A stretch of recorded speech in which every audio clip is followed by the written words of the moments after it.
All right. So, when we kick off effort, like Sandra said, it's going to go to your effort reviewer first. But once they review um, your effort record and they submit it, it will move on to you. Um, if you have email notifications turned on for Workday, you should get an email that tells you that this task is in your inbox. But if you don't, it also will show up just when you log into Workday, either right there at the top of this awaiting action section. If you don't get much in your Workday inbox, you may just see it right there at the top. And if not, then just like you would any other task, you go to your inbox and you look down through your list of tasks until you find it. This is what it looks like. It'll say certify effort for self, and it'll include your name, and it'll also include the dates that we're certifying, the period that this effort certification is for. Um, so you'll know what it is. If you happen to be a staff chair who maybe have to certify for a terminated employee or something, then you would see that employee's name there. So you'll know whose record it is. When you open up your effort record, there's three main tabs that show you your effort information, and they all three give you a little bit different view of the information. So I'm just going to kind of walk through real quick the differences between them.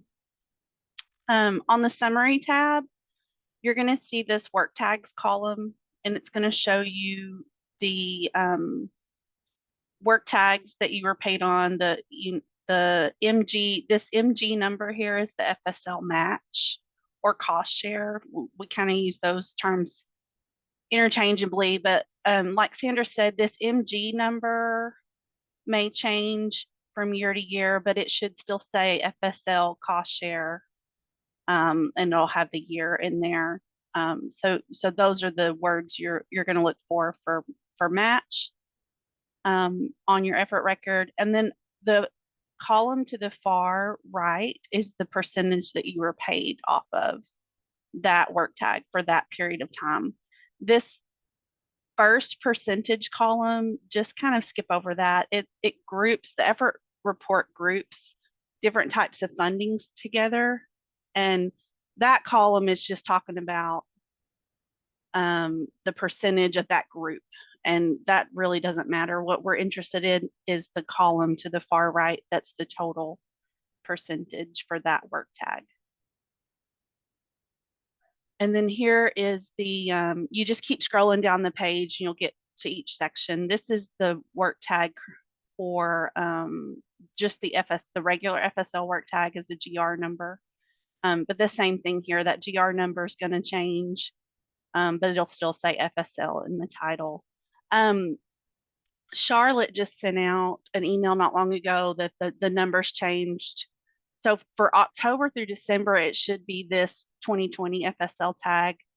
But moving into the next quarters, you may have two lines. And I didn't say this on the last one, but I thought about it the other day. You may see a line with this 17611 FSL number, and there'll be a percentage. And then you may have a second line in that quarter where we change numbers, and it'll have the new work tag and it'll have a percentage. But as long as those two lines together equal the total you should have been paid on FSL, then it's good to go. It's just because we happen to make a change in the middle of a quarter. But you shouldn't see that on this one. It'll probably be, in the following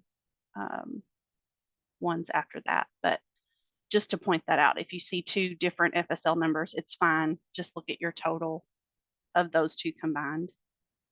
And then down as you keep scrolling, there's a section for your county appropriations at the bottom. The aggregate tab is another view that you can use. And I personally like this view better to look at stuff. It's easier to me. It's easier to see everything. You'll see the award listed and the grant work tag number listed. And then as you scroll over to the right, it breaks everything down by pay period. So you'll see your effort percentage for the pay period, and you'll see the amount that you were paid from that funding source for the period. And you keep scrolling, and you'll get all 6 periods. Since we certify quarterly, there'll be 6 pay periods in each quarter. So you'll see each one of them listed separately, and then over to the far right, you'll see your total percentage and your total dollar amount that you were paid off of those funding sources. One of the things I wanted to point out is we certify effort on base pay. We don't want to include additional compensation. Your effort percentages are just on your base pay. They don't include, I mean, all of us work extra hours sometimes. I know as agents, you guys do trainings and workshops, or you're out and about sometimes on nights and weekends. Those hours are not included. We're just talking about your base pay based on your 40-hour work week. But also any additional compensation like career service payments or FSFI payments, they do show up in the report, but they are not considered part of your base pay. But because they're included in here, they sometimes can throw off your percentages for that quarter if you have them. Career service payments are paid once a year. FSFI payments are paid once a year. So it's not going to be every quarter that you see this, but if you get any of those types of additional compensation, I just wanted to point out what it looks like on here. So if you look at this example, this was an FSFI payment, and those get paid in the first payroll in August. So they get paid out of state funds. So they're down here on this FD 101 line, and you can see that FD 101 line, the dollar amount's higher in that pay period. And so the total at the bottom is higher for that pay period. But if you look at each grant line, if you look at the top 3 lines here, for example, even though the percentage is different in that pay period in August, the dollar amount is the same in every pay period. So even though the total percentage for that one pay period is less than 10%, when you can see in these other periods it was 10%, they still were paid 10% of their base pay because they were paid the same dollar amount in every pay period. So if you happen to look at your summary page and you have these additional compensations and you think your percentages look wrong, take a look at this aggregate tab and see if you have that additional compensation in there. If you do, hopefully your effort reviewer will catch it and include an attachment to show clearly what your base pay calculation is, what your base pay is, what your base pay effort percentage is. And also should include a comment to explain why there's a variance or why there's a difference on your effort record. In any comments that are left, show up under the process history tab. They don't show up on any of these other tabs or when you first open your effort record. So you have to kind of look for those a little bit to see them.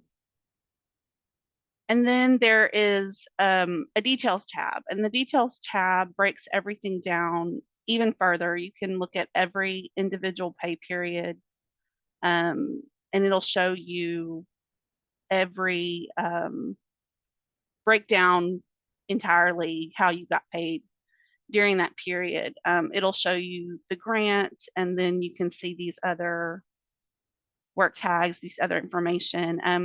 Under this payroll column, there's something called earnings. This only shows regular salary, but like these detail tabs will show every type of earning that we have. If you took annual leave, if you took sick leave, if you had holiday pay during that period, any kind of leave or holiday pay, it breaks it down into its own row. So you'll see several different rows if you took any leave. And it just gives you every kind of information you could want to know about your payroll for that period shows up there. And then you still have the amounts and the percentages over to the far right. So once you've kind of looked over all of that and you have reviewed your effort, then you just need to decide, is it correct or is it not? Is it right? Is it wrong? If it's correct, all you have to do is hit the submit button, the orange submit button at the bottom. If it's incorrect, like Sandra said earlier, you're going to send it back to your effort reviewer so they can be the ones to correct it. You're going to see an orange change effort button at the bottom of your screen, and it will let you click it, but please do not click that button. Just click the send back button. The change effort button is, it opens up the screen to actually make the changes, and it's very tedious. It's very time consuming. It's easy to get confused and mixed up, and it's just our policy to send it back. So even though it's there and it'll let you click it, that's not the button you want to click. Just hit send back. When you click the send back button, you get this box that pops up in Workday. There's a couple of choices in the toolbox, but if you'll select administrative review, then it will go back to your effort reviewer. And then in the reason box, just let us know what it is that needs to change.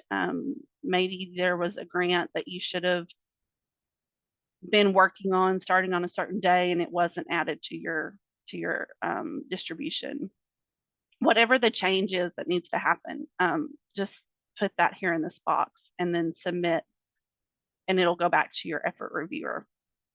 I do want to point out that this send back box, this reason here will go into the comments. It'll go into the record.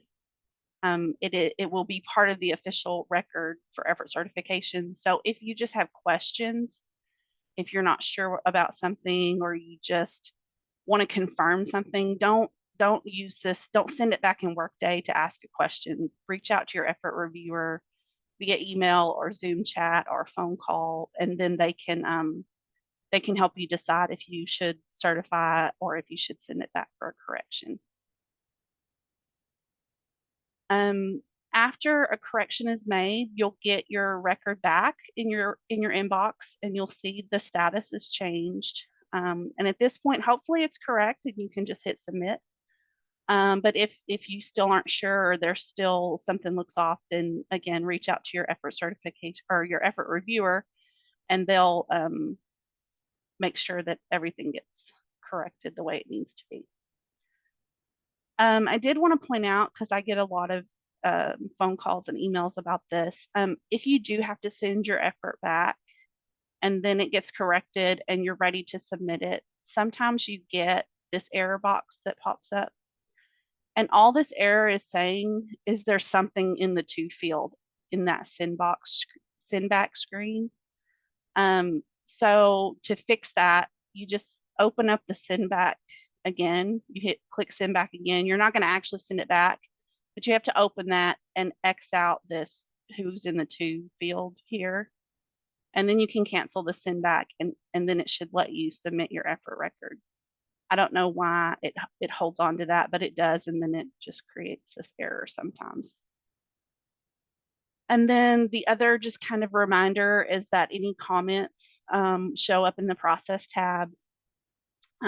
Sometimes things get sent back and forth several times because a comment was left and the person doesn't see it. So I just wanted to remind you, if you get something and it doesn't look like anything was changed, or you are not sure why it got sent back to you, check that process tab or call your effort reviewer if you have questions.